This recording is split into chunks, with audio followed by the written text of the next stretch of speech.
Friends of NRA is your chance to support our Second Amendment rights and preserve America's hunting traditions. Join Friends of NRA at one of our 600 exciting events nationwide. From games to auctions and exclusive firearms, Friends of NRA events are your chance to support a cause you care about while having a great time with patriots in your community. Whether you're a seasoned shooter, an avid hunter or outdoorsman, or passionate about freedom, there's a place for you within Friends of NRA. Visit friendsofnra.org to find an event near you. Stand up for freedom with the Friends of NRA.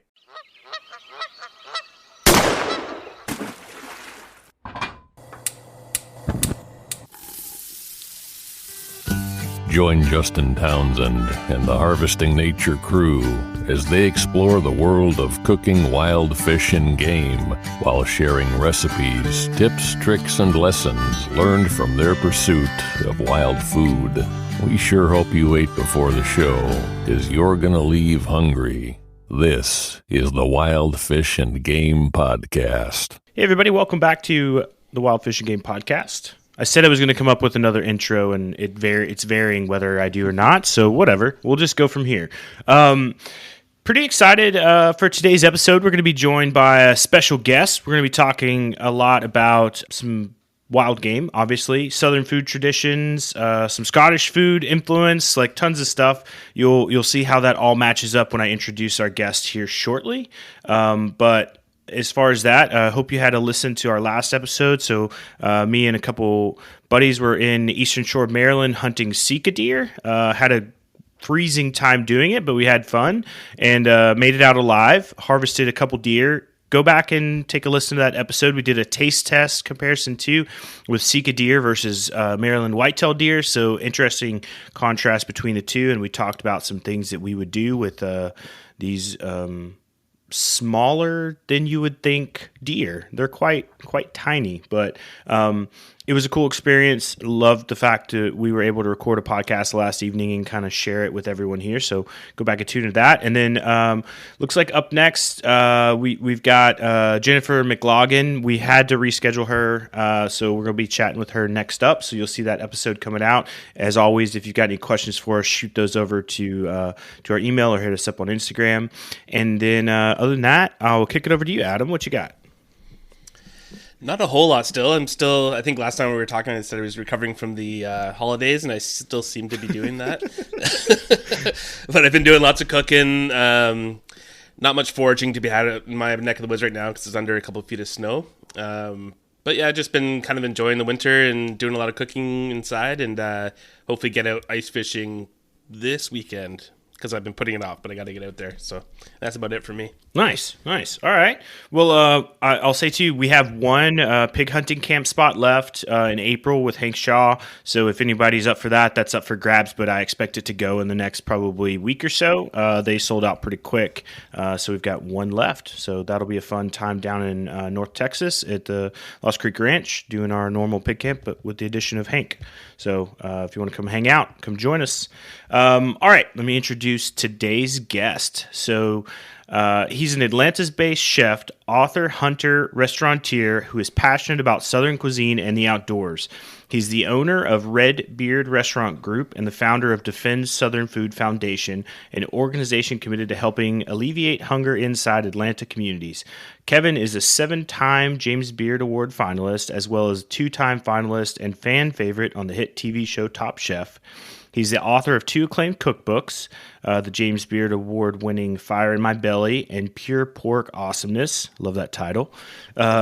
He's a lifelong hunter and outdoorsman who seeks to inspire people to redefine their relationship with food by committing to more thoughtful and sustainable practices. Kevin Gillespie, welcome to the Wild Fish and Game Podcast. Appreciate it, guys. Thanks for having me. Yeah, absolutely. Always love to chat with a fellow Southern food aficionado. So it's great. So aside from your brief introduction there, could you tell us a little bit more about your background, your culinary journey, whatever you'd love to share with us? Yeah, so I grew up in Georgia, like really in what is the suburbs of Atlanta at this point. When I was a kid, they were definitely more the sticks, but nowadays Atlanta has just grown so much that it's sort of one big giant metropolis. I grew up to a family of very engaged Scottish immigrants. So a family who was very aware of their roots in Scotland, but who had embraced moving to the States and specifically moving to the Appalachian Mountains. And when I was a kid, we moved to the burbs just because it was more reasonable for work purposes. But what was interesting is that the whole family came. And when I say the whole family, I mean like my grandparents, my aunts and uncles, the whole shebang. And so I grew up on this piece of land surrounded by all of my family. And in a family where we still grew a ton of our food, where we still sort of followed the, if you want to call it the old ways, I guess, like the traditional sort of family unit and how we went about sourcing our food. And a lot of that was food that was fished for by my uncles or my dad, that we were hunting for, that we were trapping, that we were raising, or that we were trading with other people who raised animals or things that we didn't. And so even though this is in the 80s, it is more reminiscent of a childhood that you would expect from someone who's quite a bit older, I think, in a lot of ways. And so when I was a kid, I thought it was weird, frankly. I thought it was mostly strange because, I'm this kid in public school who is bringing their food and whose food is, very, an actual homemade biscuit and things like that. And I just wanted like the Lunchables that my friends had. And so as a kid, I kind of resented it, but it wasn't until I was a little older, really until I was a teenager, when I took a very serious fascination in high level cooking, that I realized, oh man, like I've had this incredibly privileged upbringing because I've been so connected to the ingredients that we eat that I sort of have a leg up on my peers in the industry, because I was so aware of what these things were supposed to taste like, how they grew, when they were actually in season.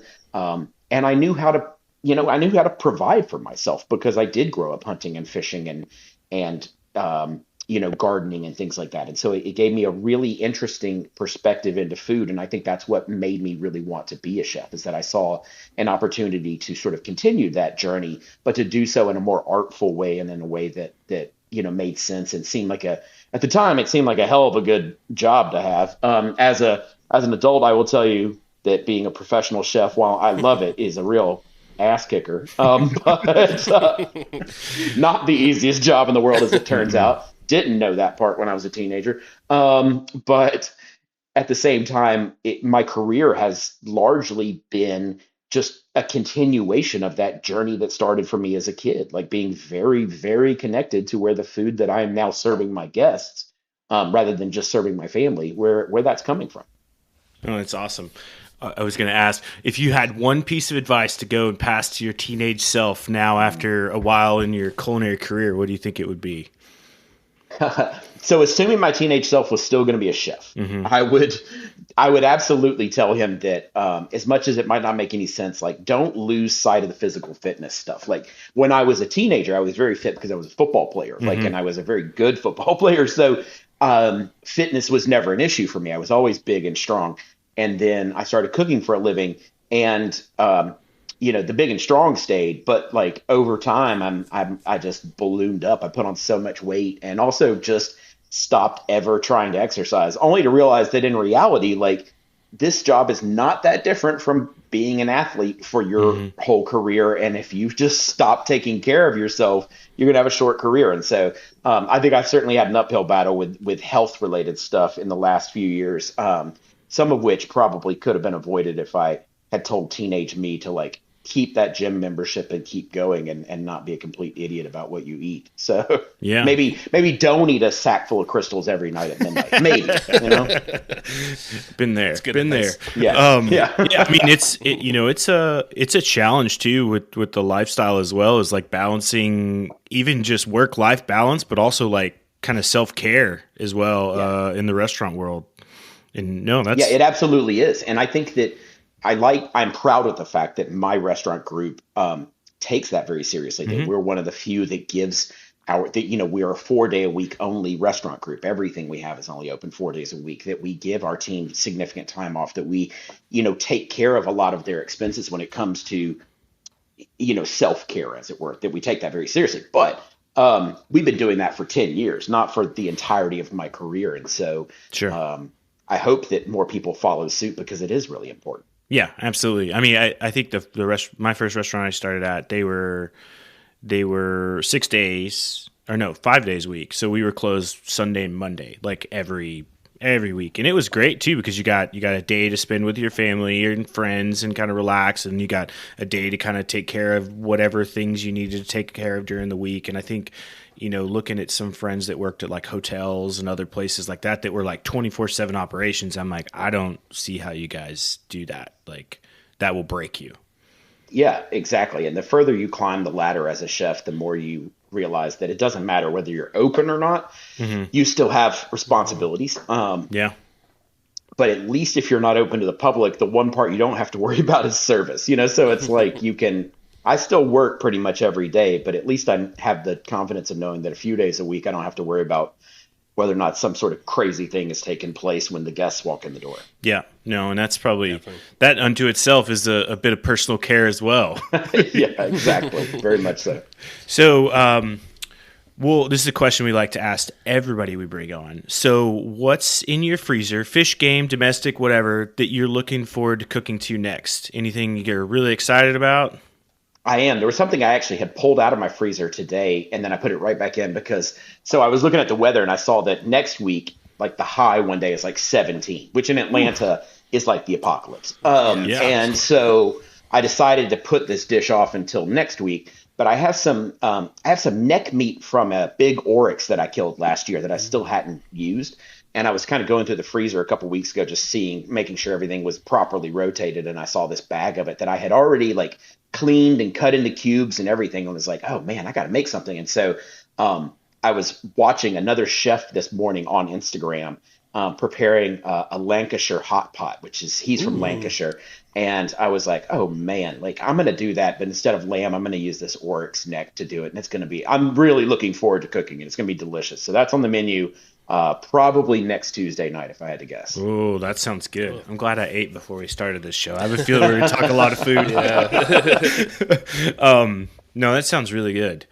I'm such a huge fan of neck meat, man. Like, I know for a lot of folks it ends up in the grind pile, but I think, be what it may. If you like ground meat, eat ground meat. But it's so versatile. I've been cooking like the 2 cuts of meat on either side of the esophagus. Heard them referred to as the whistlers. Interesting. Yeah, which makes sense because they're kind of like I've shopped the name around. I saw Hank Shaw used it once. I haven't seen anybody else, and I've kind of poked around at it because I think it's an interesting name for those 2 cuts of meat because they're kind of more tender than the rest of the neck.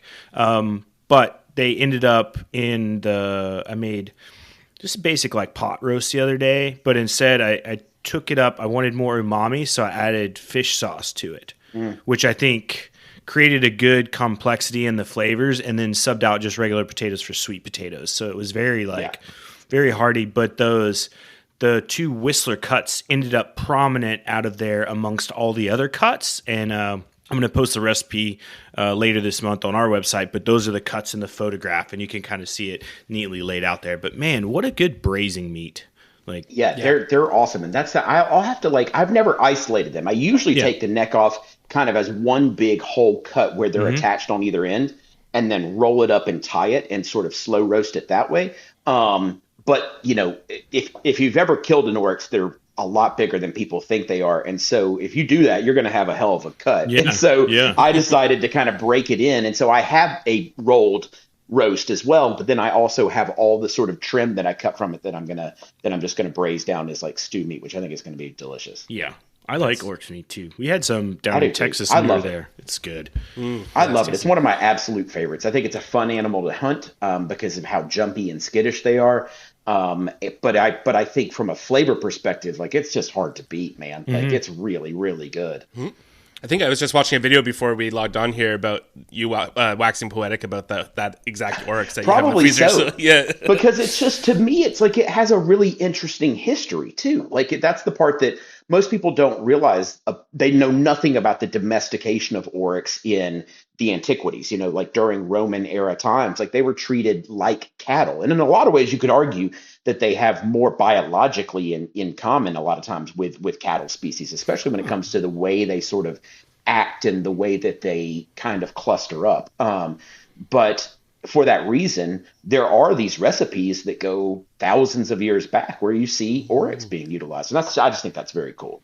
Yeah, that's super cool. It reminds me, I was poking around because we shot to the Sika deer while we were out, and Sika deer originally being from like East Asia, Japan. I was trying to find like some Japanese style like Sika deer recipes, and I mean, I don't obviously read or write Japanese, but I don't know where I'm going to find them, but I'm going to try to find some, because I think it would be cool to kind of go back to that tradition of like, well, what were they eating with this meat, several hundred years ago? You kind of called out something that we've done with it before. So I've used the Sika deer to make Japanese curry a number of times, which I just absolutely love. To me, that's one of the best things to do with it. And so, because that meat is so dark and so rich, people just have no idea I think people are shocked when they kill this animal. First of all, like you called out, they're so much smaller than people realize, but they're sort of, they confuse you because their dimensionality, they just look like an elk largely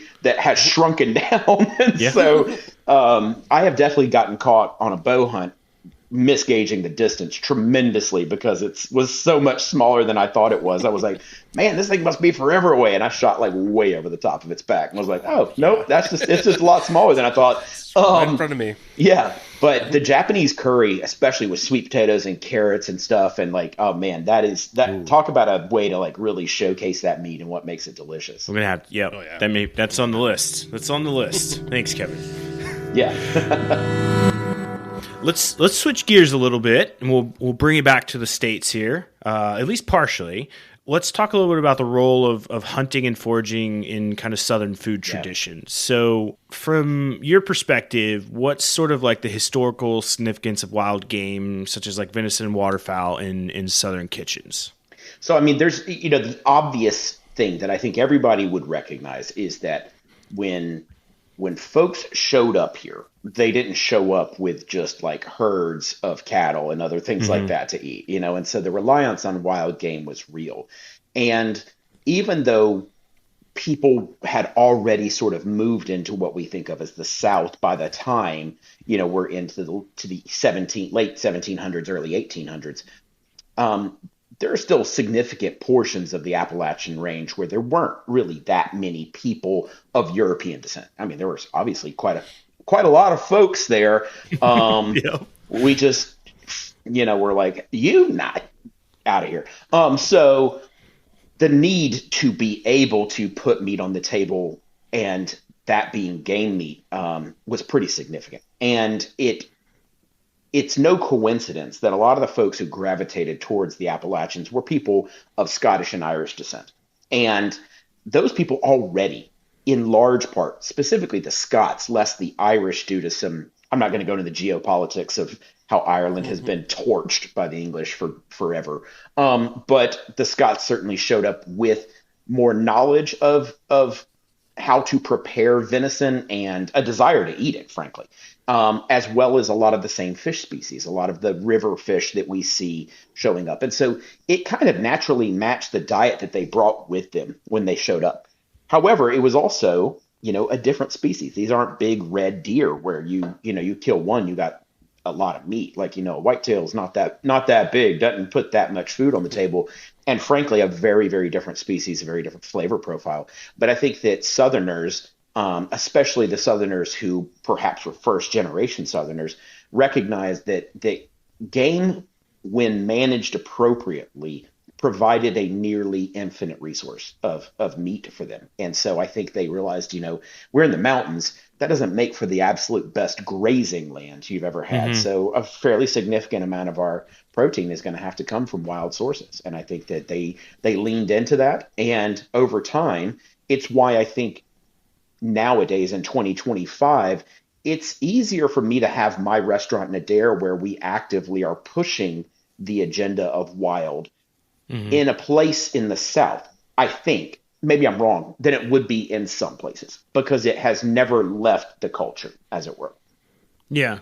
And I wonder too, if part of the gravitation, so like thinking backwards of like history and sort of migration from Europe to the US, in a lot of places like game was controlled by the elites or by royalty or anything. So, always kind of desiring for that resource and maybe not getting it, and then coming to a place where it in fact was the opposite purview of like, actually the resource belongs to the people. Right. Do you think that made it more attractive?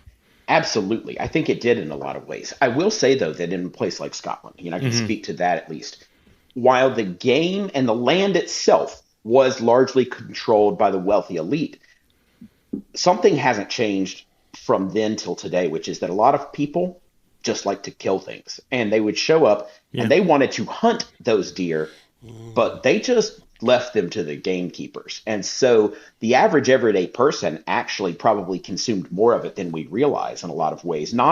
Do not want to give the impression that they had a very meat-centric diet because they had to make do with a lot of stuff. But the meat that they did have oftentimes was going to be that, rather than a domesticated animal that in large part they were sort of forced to export to England.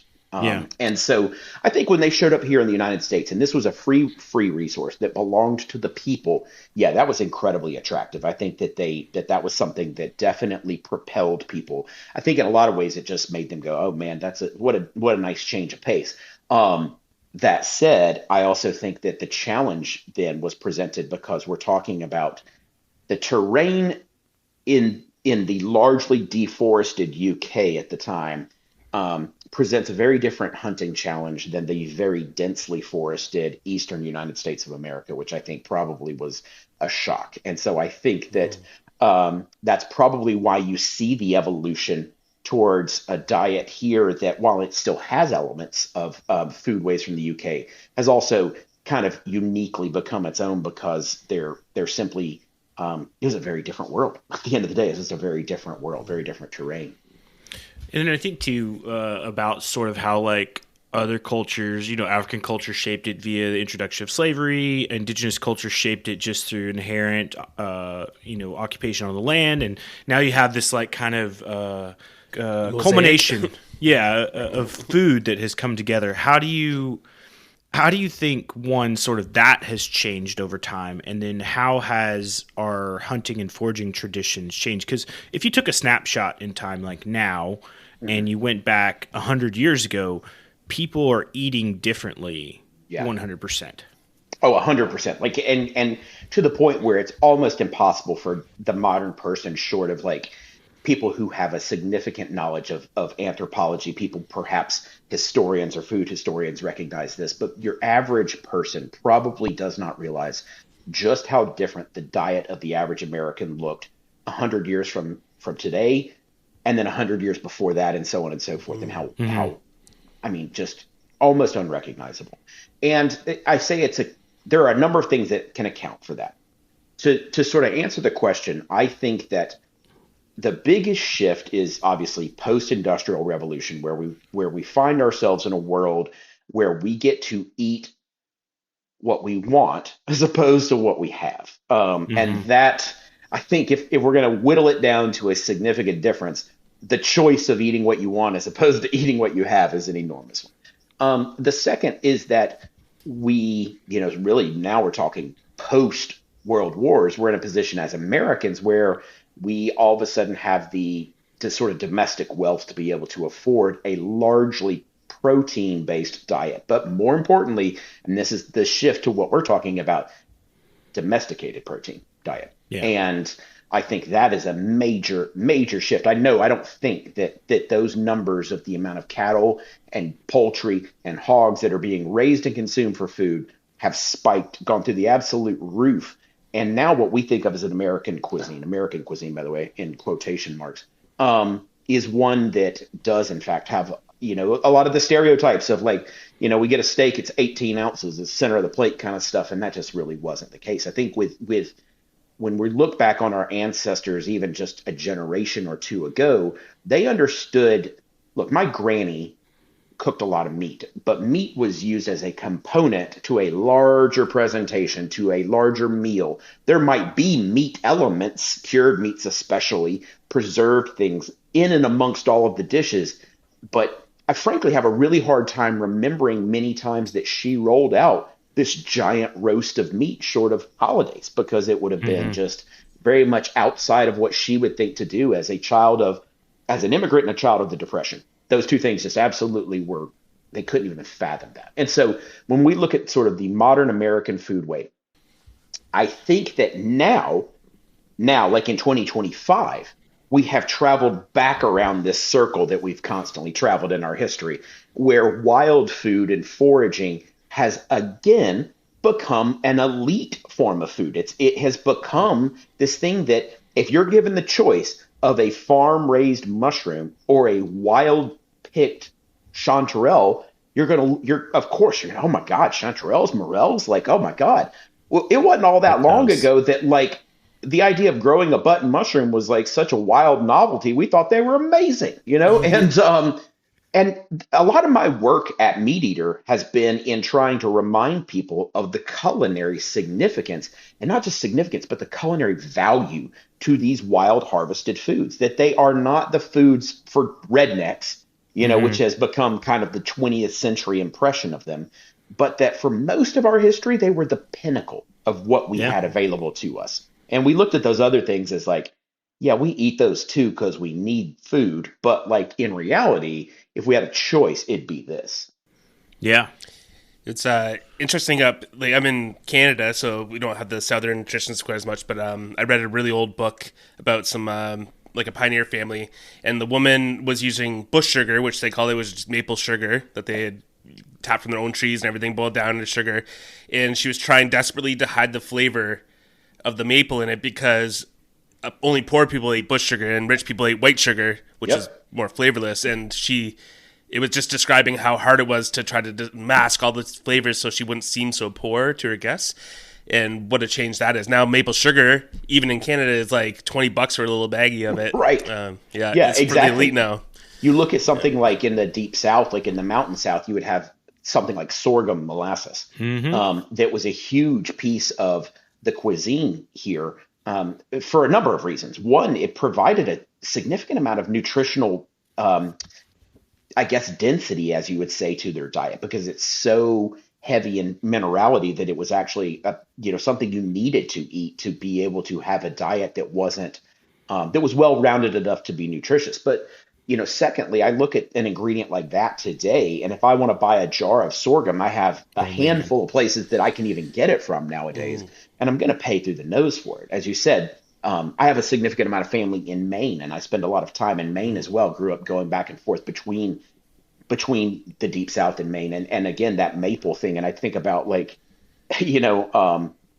just the value that these things have nowadays versus what they previously had. Molasses, sugar in general. I think about how my granny, even when she didn't have a lot of money, I remember my granny telling me that yellow corn was for hogs and white corn was for people. Like in other words, it's like even still a form of like ingredient discrimination because of what poor people had to eat versus what people who maybe had some degree of means could eat versus what the wealthy elite would. The idea of a white flour, white sugar, white cake, like the most bland cake you could ever make in your life, being viewed as like the pinnacle of culinary elegance in the late 1800s is something that would boggle most people's mind at this point, that this thing that literally just tastes like sugar, that people would have been like, that's how you knew you were rich, because you ate flavorless sweet stuff. Like, so yeah.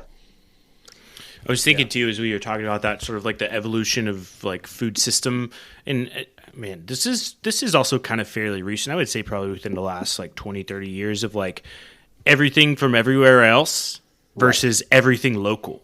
Right. And I think that I think we're back on that slope to like wild game becomes more attractive as well. Especially I think the pandemic had a lot of effect on it. People's perception of food and food security. But holy smokes, like can't get more local than that, right? Foraging, you're exactly hunting. Right.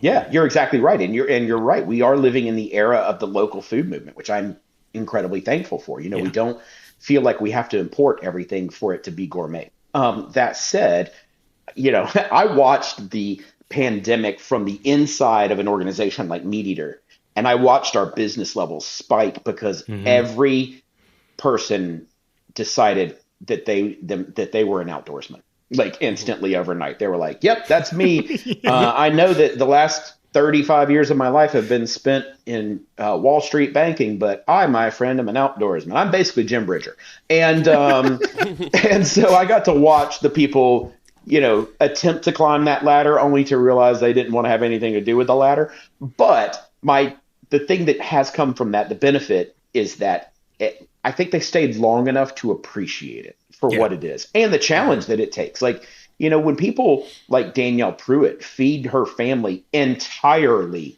wild harvested food or food she grows in her garden, and that is a full stop. Like, I think they didn't realize like what kind of commitment that was, and that nowadays that is not something that poor people do.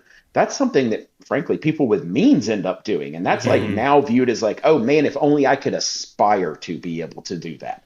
And so it is kind of cool that we're seeing that much focus on locality. The only thing I would hazard against is that I don't want us back in the spot that we were in, 150 years ago, where we all of a sudden throw out all regard we have for the well-being of these wild animals, and we just start devastating populations, because it's really easy to let that happen on the back of people's interest, especially when that interest turns into selling more hunting license and more revenue and more money. And and money at the end of the day is going to move the needle more than anything else. And so we have to be careful that our local food thing doesn't become the food of the elite, and that also we don't end up, devastating our wild populations because we got a little too excited.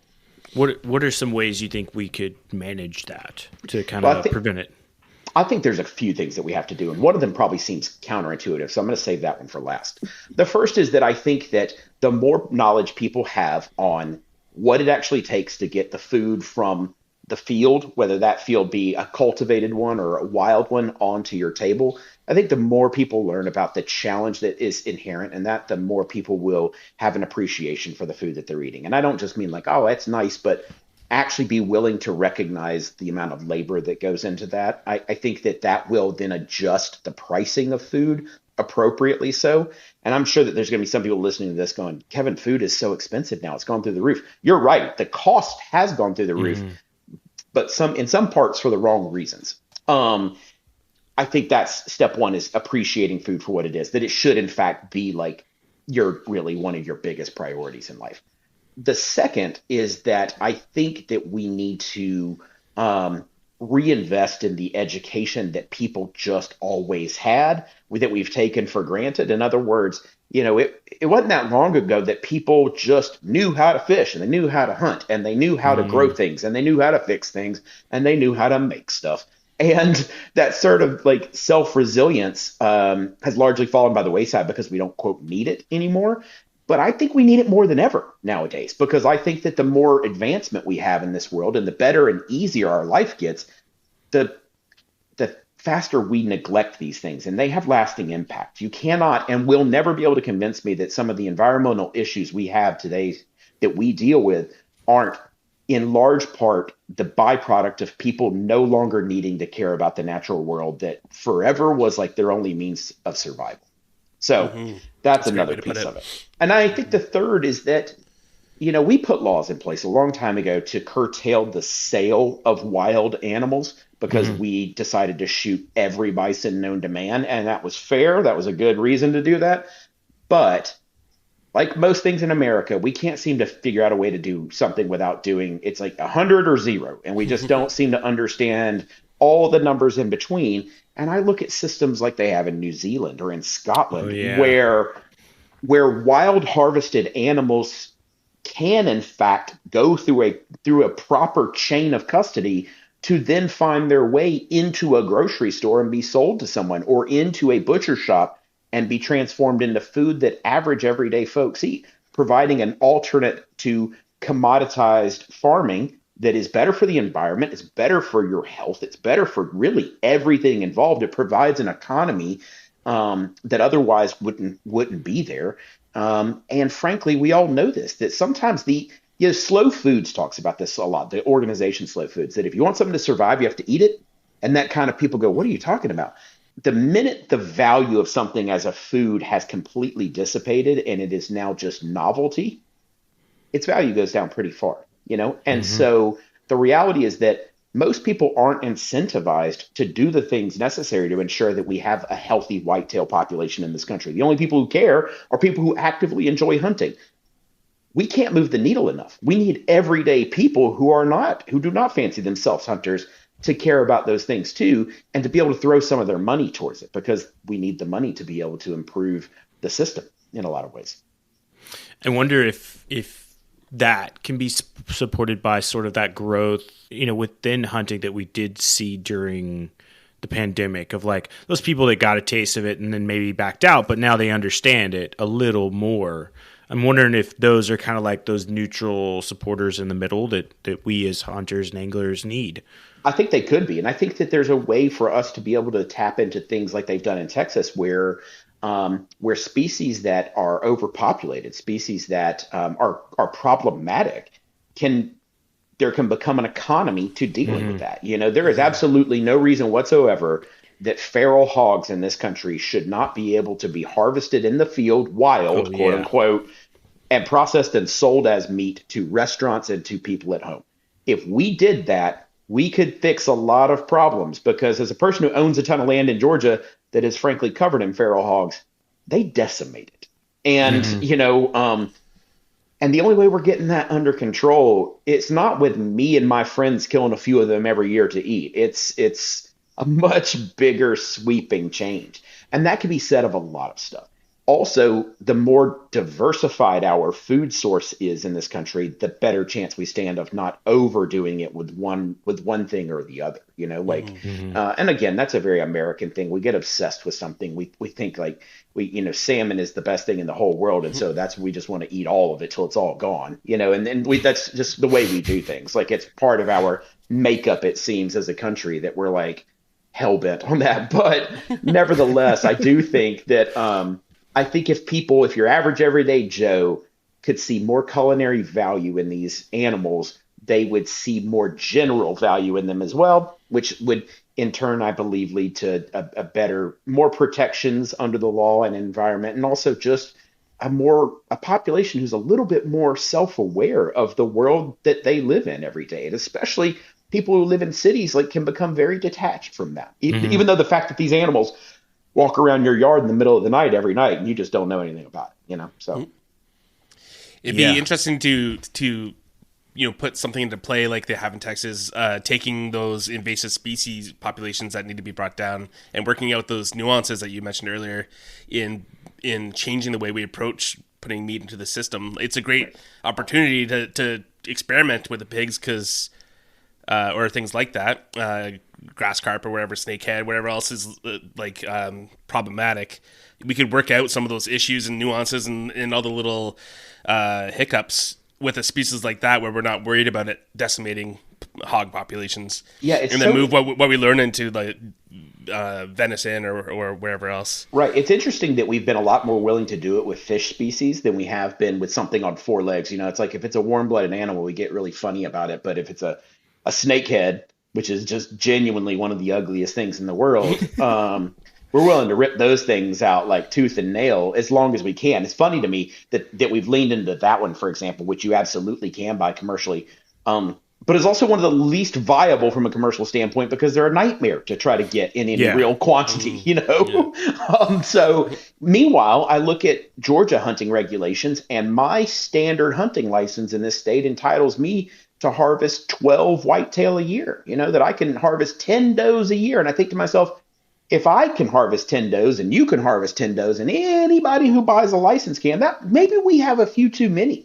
Maybe that's why they're all a little bit too little and why there's not enough food. Like, perhaps if we had a reason or a way to be able to get those, get that food into the hands of people who need it, and whether, you know, if it's not a grocery store, then why can't it be in food pantries? I mean, there has to be some other system to get these things in better balance. And it isn't the answer to everything when they're overpopulated isn't let's turn out a pack of wolves. And by that same token, the answer anytime something is underpopulated isn't to just put a moratorium on all forms of hunting, because we have a single species that isn't looking quite right. And so it must be the fault of the hunters, which in reality, you and I both know it's like, those aren't the people who are causing the problem. It's in fact quite the opposite. I think it's interesting too, because you mentioned the food pantries, and then I think about like local food movements, sort of like in Vermont. Back a couple episodes ago, we had a Vermont game warden on, and they had started a program there where her and some other game wardens, when they would get reports of roadkill, or they would have seized deer or whatever, they would process them and then drop them off at like the food pantries, and so anybody could get them that needed them. And I think like that's sort of like, I think in order for those to catch on, it's going to have to be like a local community effort. Yeah. It's going to have to be more publicized. I mean, we do that with the land that we have and the animals that we kill every year, but I take that to the processor and I pay for that deer to be cleaned and packed. And then I come and pick it up from you, and then I take it to the food pantry. And like there's a lot of me involved in that when there doesn't have to be, and that's not scalable, whereas there is a lot more opportunity. And back to our point though, it's not the only answer, because if that's the only path we have, then we're really just going to like nail the coffin shut on the idea that wild game is only for people without means. So it is a fine line here, and this coin has two sides, but I have never found that getting more people aware and more people educated has ever really had a detrimental effect to this. And so I think that's step one. Yeah. That whole venison diplomacy piece of like, there you go. taste a little bit, and here you go. It's good. I'm gonna start referring to myself as a venison diplomat now. That's gonna be, put that on my business we got a button. We got a button for you. Yeah. So let's. I'm gonna move us back a little bit onto track. We got. See, I told you we would go. We would go on one. It's good though. Oh, I'm Captain High Horse. I'll get fired up about this. So, so let's circle back around to sort of like some more talking about Southern cuisine. So, any recipes reflecting Southern cuisine that you think align well with wild game that are at the top of your list? Oh man, there's loads of them. And there's actually some dishes that I think of as being very traditionally Southern that people don't realize were game dishes in their sort of origin point. Where I'm from, we have something called Brunswick stew. And there are people who argue Brunswick stew, Georgia, Virginia. I don't care about the argument. It's irrelevant to me. But this stew, for people who aren't from these regions, who do not know it, is generally meat, tomatoes, corn. That's the part we all agree on. The lima beans and other crazy shit that people put in it, we don't all agree on, or at least I don't all agree on. My people believe in the 3-ingredient version of this. But when I remind people that dish originally was not made with chicken, it wasn't made with pork, and it wasn't made with beef, that this was a stew largely of, oftentimes it was things like squirrel that showed up mostly in it. There would be things like snapping turtle that would show up in it. And that's how they were made. And not only how they were made because that was what they, quote, had, but how they wanted it to be. Like, that was what provided the most flavorsome version of that. And so I frequently make it that way and serve it to my friends and family, who always compliment it, being, oh my God, this is the best version I've ever had of this. Sometimes I tell them what's in it, and other times I just giggle to myself that, right, oh, it's so weird that the best version of this is the regular original version, the way it was supposed to be when it was conceived. And so that's one. I also think about the meat pie, pot pie, whatever you want to call it where you're from, and how much better that dish is when you're actually utilizing meat that has some flavor to it. It's like, I laugh at the chicken pot pie. I'm like, you know what? It's, whatever. Like, chicken, vegetables, gravy, sure, fine. If you've ever had the pheasant version of that, or the quail, or the grouse, or name any game bird, literally any of them, pick any of them, it's going to be better than the chicken version. The same with like beef pot pie. Like, braising venison and putting it in a pie is infinitely more flavorful. And so those are dishes that to me are cornerstones of American cookery, not just traditional Southern cookery, that are improved by the use of game. And I think it's to me, my argument for game, when it's people who don't want it or haven't tried it, has always been, as I say, stand on flavor. And that's, at the end of the day, you can't argue with it. And so I like to stand on flavor. And so when I'm preparing these dishes and I see that there is either a historical reason or a path to including wild game in them, and it makes them a better version, I'm always going to try to make that be the case. I think, yeah, you hit the nail on the head with that. I think looking at a lot of the recipes in America, I'll say writ large, globally, are probably built on the foundation of some sort of wild animal. Yeah. Right. Yeah, Like- I mean, even before we largely domesticated animals, the domestication again is not a black and white thing. There have been gradients to domestication throughout history, and the reality is that the ones that skewed more towards whatever the natural tendencies of that animal were the ones that make for better food at the end of the day, I mean, you think about even the evolution of like cattle on the plains. Like, all right, there's no fence. You turn a cattle out to water and hope they stay. Yeah, and, right. You go round them up and bring them back every time you're like, I haven't seen the cows in a couple weeks. Let me go figure out where they're at. Like, what people don't realize is that we as human beings, and especially as modern day 21st century human beings, we are the ones who have developed a taste for something that is not natural, which is this really tender, largely flavorless meat. Like that is not the natural way that these animals would taste if we left them alone. And that's not the way they tasted to our ancestors who developed the taste for them in the first place. We have made them this way. And a lot of people will tell you that we did that because that's the way we wanted them. I would argue that we collectively didn't have much say in doing that, and that they were done that way on our behalf. And we have since evolved to decide that as how we quote want them to be, or what we expect them to be.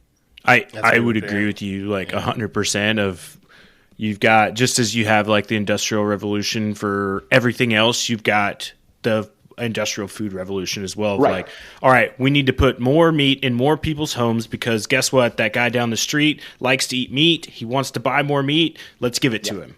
Yeah. I'm in the business of raising meat. I sell more meat. I make more money. Yeah, exactly. And I heard somebody refer to it the other day as the reverse agricultural revolution. And I thought that was kind of clever because they were like, it's, people hear the agricultural revolution and they think positive.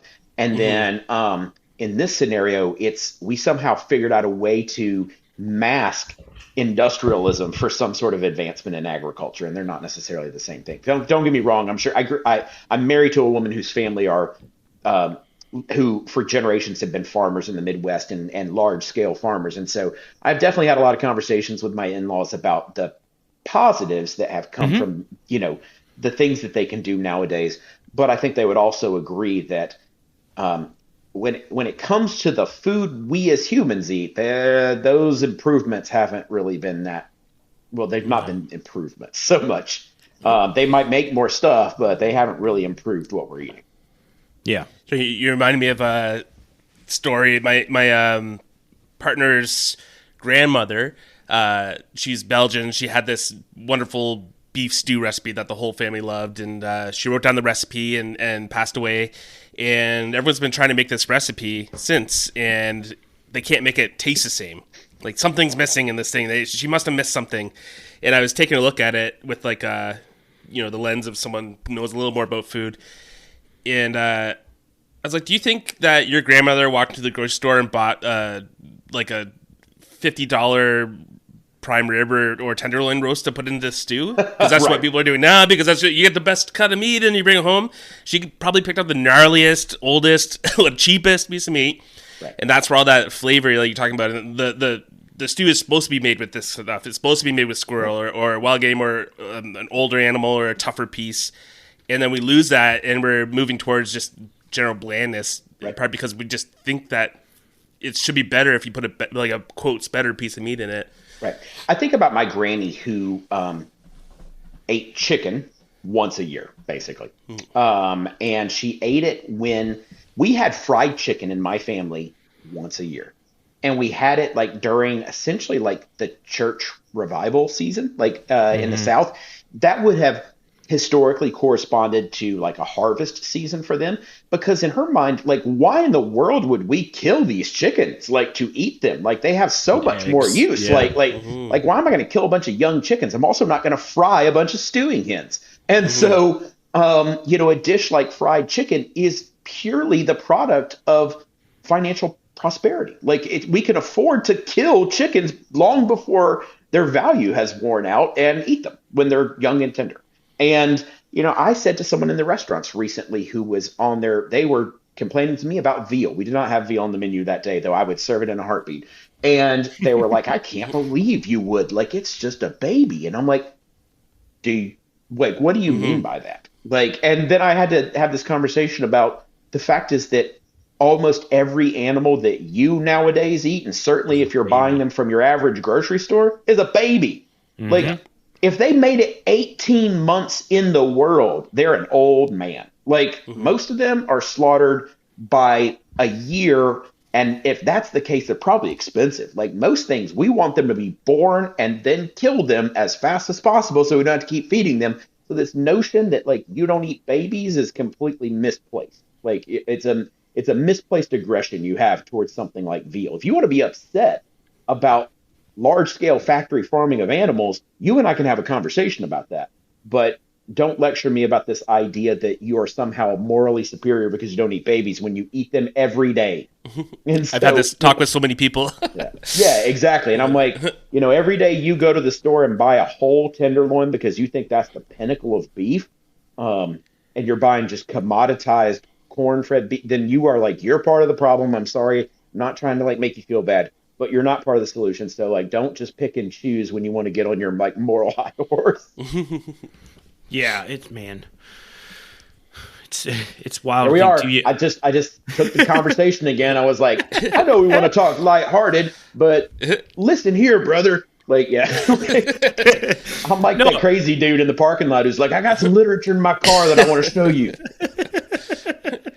No, I think it's good. Like these conversations need to be had, right? We did a whole episode, sort of like how wild food is shaping like modern food systems, right. And I think this is one of those facets of that conversation of like you have to consider what you're eating is inherently different, period, than what you most people think they're eating one thing. In reality, they're eating something different, and I think that's the value wild game brings is that you plug yourself into the process, and two, you know exactly what you're getting because you see the process, and so there's nothing. The expectations are already set.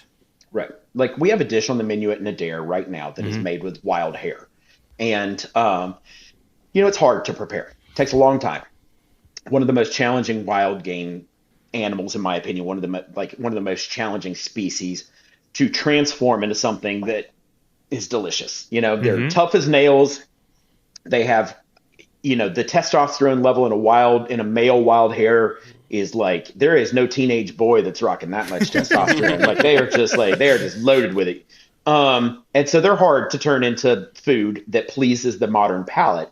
But with a little bit of extra effort, we create something that is truly, we can't make it with a commoditized protein and it be anywhere close to as delicious as it is.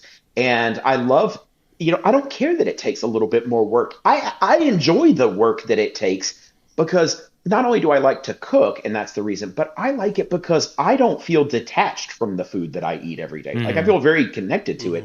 And to me, I personally believe that connection point to the food that you eat and the fact that the steps that it takes to turn it into something that we eat is one of the most humanistic things we have in this world. I feel like it's like grounds us as human beings because we, amongst all the other animal species, actually do take the time to change and manipulate these things before we eat them. We're unique in that.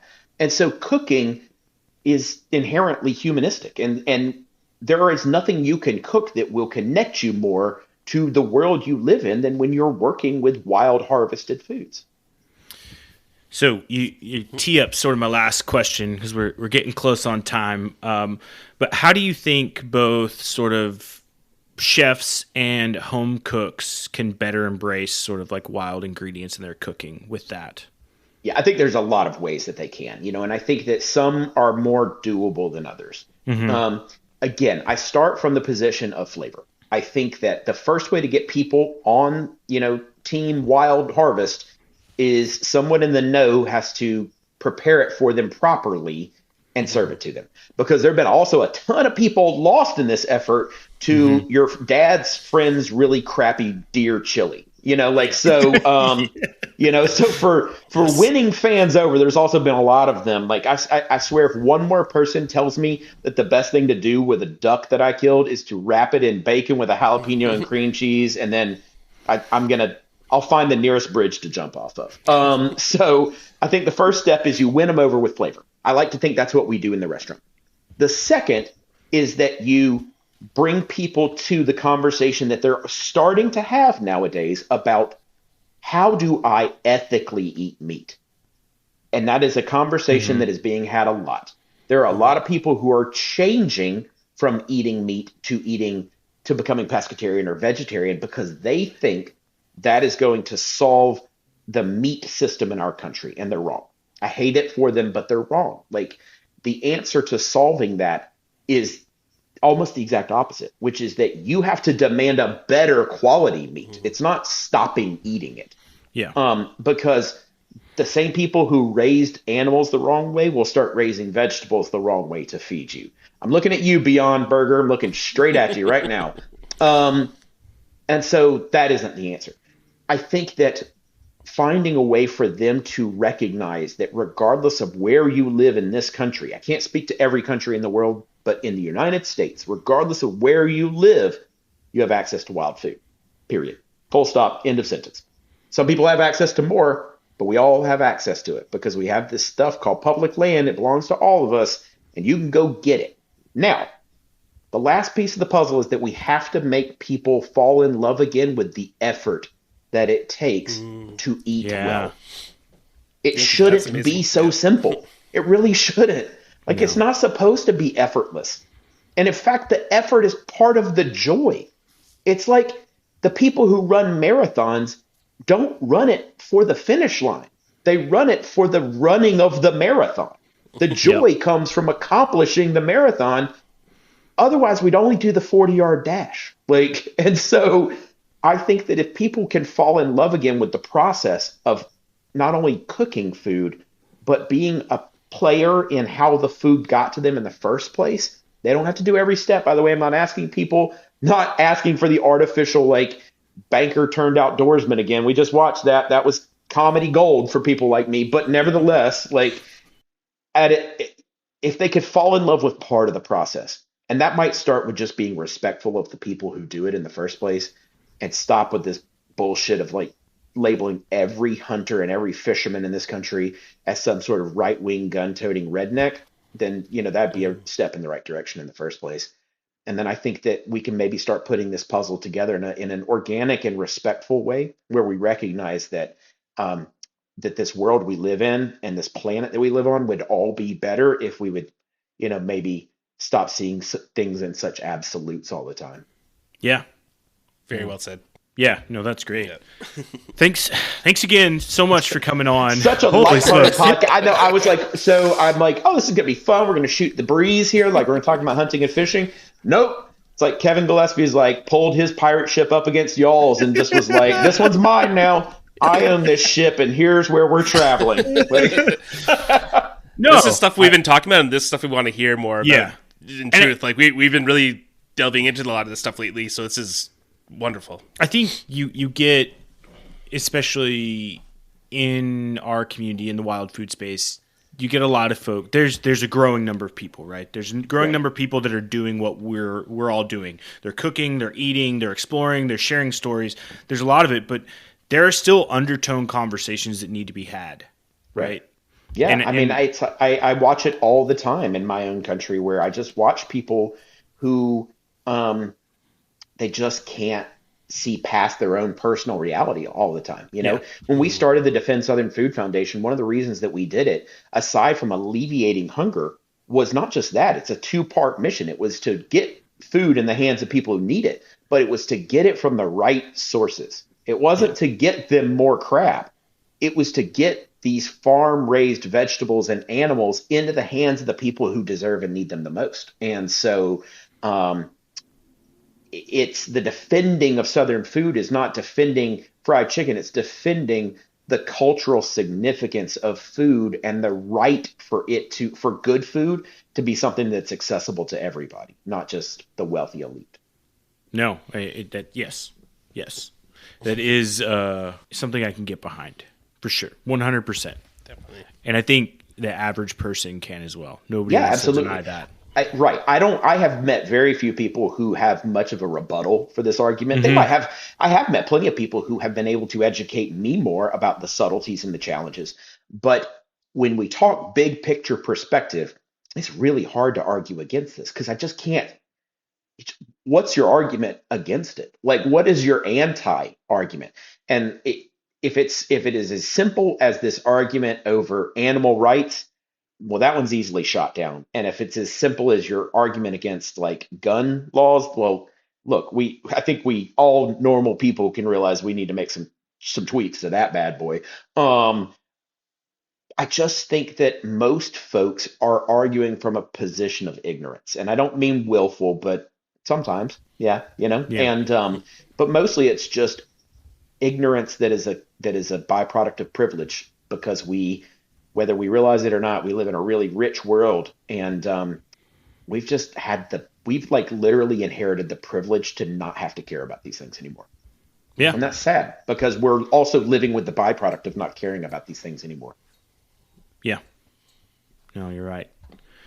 Well, I should have had like a Bible in my hand the whole time and just like slapping it, just thumping it like nonstop. My mom was just here like eating lunch with me, and we were literally, my mom is like the lay preacher for her church, and we were just discussing how like hard it can be on the congregation when you got somebody just hellfire and damnation. And I just think I just brought the hellfire damnation version of this. Sorry about that. I am oftentimes a fun person. Apparently, this afternoon I just like woken up and chosen violence. So here we are. That's the great thing about having our own podcast is we can talk about whatever the hell we want to talk about. Exactly. So no, thanks again, Kevin, for coming on. I've enjoyed the conversation. I won't speak for Adam; he could speak for himself. But Yeah, I didn't like it at all. I'm with Adam. Yeah. No, I think we hit on some great points. We talked a lot about Southern food, and I think there's a role there. It all plays in, and we sort of brought it about. I think the issues surrounding food writ large are tied regionally to all of our food systems, be it Southern cuisine, Northern cuisine, the Midwest, West Coast, all of it is rooted in what's around us in that locality we talked about. So, exactly. And we're watching our natural world. We're literally watching disasters unfold daily that could have been prevented, and I just want people to see that we're all still here living and breathing. And so we can start fixing this at any moment we decide we want to. Yeah. And Southerners are a passionate group when it comes to their food, and anything you do that perhaps is going to damage their foodways, like I swear to God, my granny, if she was still alive today, like one of her favorite lectures in the world was to talk about the demise of grits, like, and how she couldn't get quality like corn anymore for the grits that she grew up with because they stopped growing those varieties because somebody in a business suit decided they didn't move the bottom line numbers enough. Like the conversation about, but they're delicious never came up, or, they only use 1/8 of the amount of water to grow them. None of these things ever happened because we got caught up in our ways and we thought everything was infinite only to realize that it's not. So. Well, we'll end on that note. And thanks everybody for listening out there. We'll include the show notes in. We've got some links to sort of some of the recipes we talked about that both Kevin mentioned. We mentioned as well some of the show notes as well. You'll see we'll connect you with some links to get in touch with Kevin. Oh, one thing. Kevin, if anybody questions or comments to you, what's a good way they could reach out to you? Instagram, social media, email? So I still run all of my own social media stuff. So if you're talking to me on Instagram or Facebook, like you're talking to me. So by all means, at Chef Kevin Gillespie on sort of all of the platforms. I'm too old for TikTok, so don't be coming at me there or any number of other ones that you kids are on these days. Like I'm not going to Snapchat with you. I don't know what that is actually. And I'm not sure if it's a verb either, but so I am on Facebook like all the other old people. I'm also on Instagram because I like pictures of stuff. So reach out to me there. Sweet. Awesome. Thanks everybody for listening. Please share whatever podcast platform, punch that 5-star button, leave us a review, tell us we're doing right, or, tell us we're doing wrong. Thanks, everybody. Have a good night.